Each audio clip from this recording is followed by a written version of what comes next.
Today, I'm going to be rambling on gambling. This is going to be my story of how I got started gambling on sports because I'm planning on doing a series of videos that I'm going to be calling Sports Gambling 101. And this is sort of to introduce those videos. This is going to be an unedited video, so it may be a little rough. And I'm going to do it in a podcast style video because I'm still experimenting in learning YouTube, and I'm not ready to make videos because I still have a lot to learn. So this will be the first version of those videos, and I may do a video series later if these get any reaction. But without further ado, here is my gambling story. It all started back in 6th grade when I opened up my hometown newspaper and found that there was a football contest going on. It was not so much gambling, but prediction, which I was already into at that age. I didn't normally read the newspaper because my name wasn't in it, but I looked through the paper this day and it was like an epiphany. Like you see in TV or the movies, they play that music. Wah! That was my experience. The contest was mostly based on high school football, and I was big into football because I was just dreaming of playing football when I got older. And my dad was a great high school running back and an all-conference defensive end in college, so I thought I was going to inherit his athletic ability. And I was pretty fast, so I had some reason to think so. And ultimately, I wound up inheriting my mom's athletic ability, but that's another story. And so I told my mom I wanted to enter the contest, and she said there was an envelope at the Pay and Save grocery store, and she would put my entry in for me. So the season was almost over, but I put in my entry and won second place and won $3. First place was $5, second place was $3, and third place was $2. And this was about 1977, I guess. So that would be about $7 or so. My mom was excited because I won, but I was a cocky kid. So I told her I wasn't surprised because I knew I was going to do well. But what I was really interested in was the top prize of $50. See my name at the top of the standings, which was the real appeal of the contest. I was already counting my money for the next football season. So that season came around finally, and I got off to a great start. And sure enough, I was running away with a contest. I can still see my name listed. And I think I had 33 correct picks. And I had like a 5-game lead, which was huge in that contest since you were just picking the winners. But the contest was pretty challenging because you had to pick any high school game in the Lubbock or Amarillo newspaper circulation areas because we got both papers. And that was about 400 miles north to south and maybe 150 east to west. And any game was fair game. We were picking games from all the small towns in that area: Firewall, Bovina, Groom, Groover, Dimmitt, Littlefield, Muleshoe, Tulia. All the towns that you see when you watch people chasing tornadoes on TV. Anything from 6-man all the way up to the Lubbock or Amarillo high school teams. It was all fair game. Unfortunately, after running out to a big lead, I hit a rough patch and I really crashed and burned down the stretch, and I wound up 4th, which was unimaginable. And to make things worse, I wound up losing to a woman. She was not even from our town. She was like from the town over, and she owned a flower shop. It was a complete humiliation. So that was really one of the great disappointments of my life. It still hurts even today.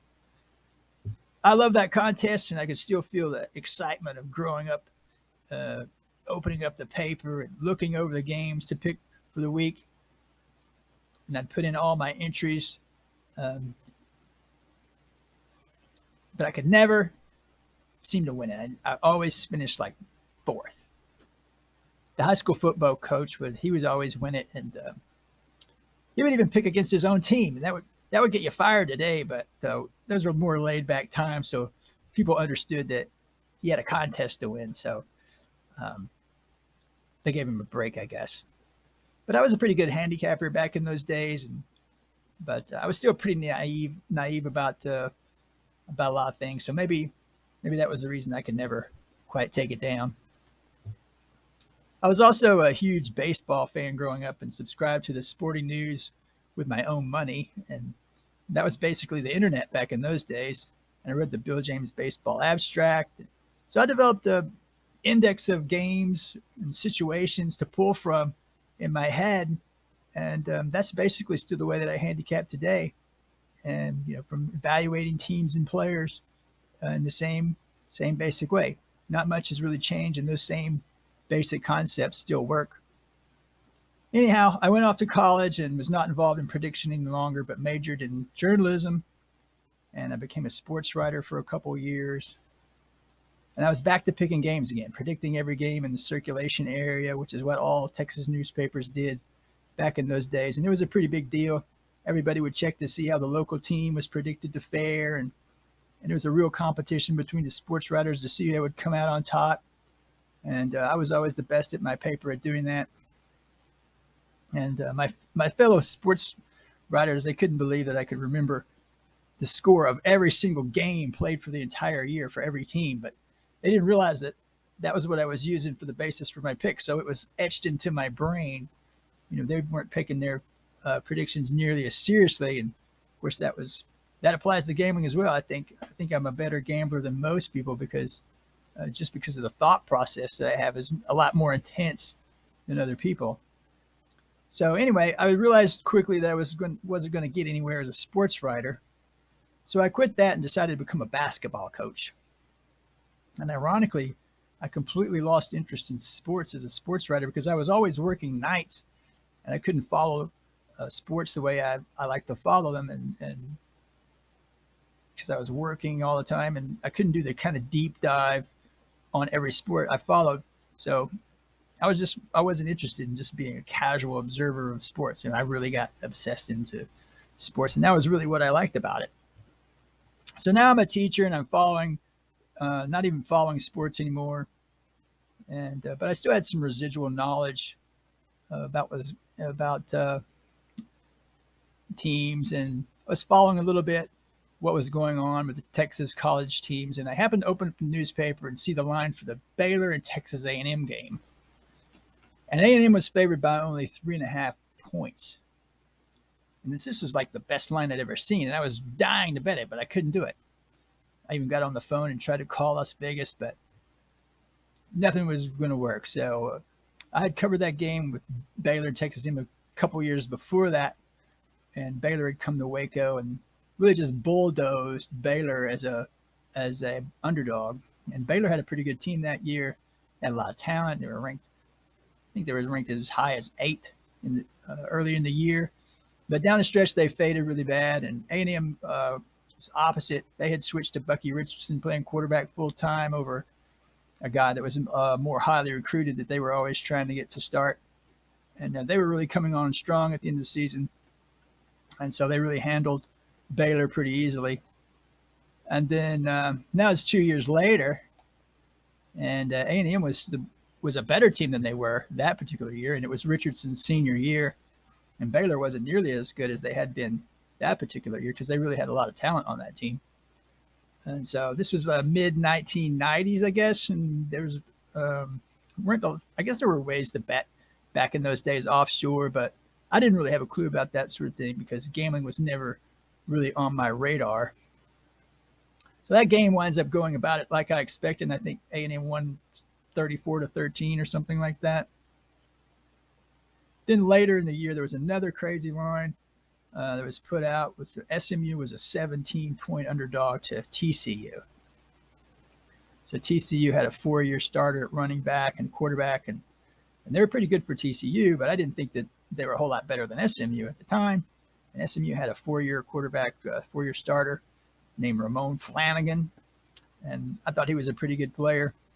And so I didn't really think that TCU was anything close to a 17-point favorite. And the TCU running back was actually out for the game, and they're going to be playing a white walk-on running back in his place. So that line really seemed like a joke to me. And so that was a game that I really wanted to bet too. And sure enough, SMU wins the game straight up, 17-0, I think was the score. My genius was confirmed again. I start thinking that I'd probably be pretty good at this sports betting thing because I've been pretty good at picking games my whole life, to my way of thinking. And so after losing interest in sports, I'd gotten interested in investing. And I was learning a lot about it, and that pretty well replaced my interest in sports. But I came up with the idea that I could probably outperform the stock market by betting on sports. So I decided to track it and find out what the result would be. And at this point, I didn't have any money because I had just bought a car and I had about $1,000 maybe, and put that into a mutual fund. So I just did some paper betting for the season, and I went 43-26, which I think is 62% as I recall. And again, my genius at sports betting was confirmed. So now at this point, I had gotten out of teaching, and I was unemployed actually. So I came up with the idea that if I was still unemployed a year later, I was going to move to Las Vegas and bet on sports to pay the bills. And so I tried, and I was going to try to find a job at a casino or something in Vegas, and maybe even get a job at a sports book. Well, sure enough, I was still unemployed and hearing about what a hot job market Vegas was. So I packed up and left, and I got an apartment in Henderson, right outside of Las Vegas. And then when I got set up, I headed down to Bally's, because Bally's was the only sports book that I ever heard of. I would see Bally's listed in the newspaper with the odds for the football games. So I went straight down there, but the parking lot was full, and so I couldn't find any place to park. And so I wound up wheeling into the Desert Inn parking lot out of desperation, and the guy tells me that I can't park there. But I told him I was just going to be putting in some bets, and so he said that it was all right, that I was just going to be in and out, that I could park there in that parking lot. So I wound up making my bets at the Desert Inn, and all three of my bets win, and I've already got my rent covered. And I can remember thinking to myself, this was actually going to work out. Well, you can guess what happened from that point. It was all downhill, and I suffered some bad beats, which I could tell you about, but this is already getting long, so I'll try to wrap this up. Long story short, I suffered a few losing weeks, and I wrapped it up with a 1-6. Then the rent was due, so I dropped the keys in the rent box and headed back to Texas, which turned out to be pretty lucky because I got a job in investments almost as soon as I got back, and I wound up retiring just 10 years later, which is another story I may tell one day. But that will wrap up this part of it, and I'll start up the next video with my start of offshore gambling. So thanks for listening, and if you made it this far, and if you're interested in my gaming videos, you might want to subscribe, and as I say on YouTube, I'll see you in the next video.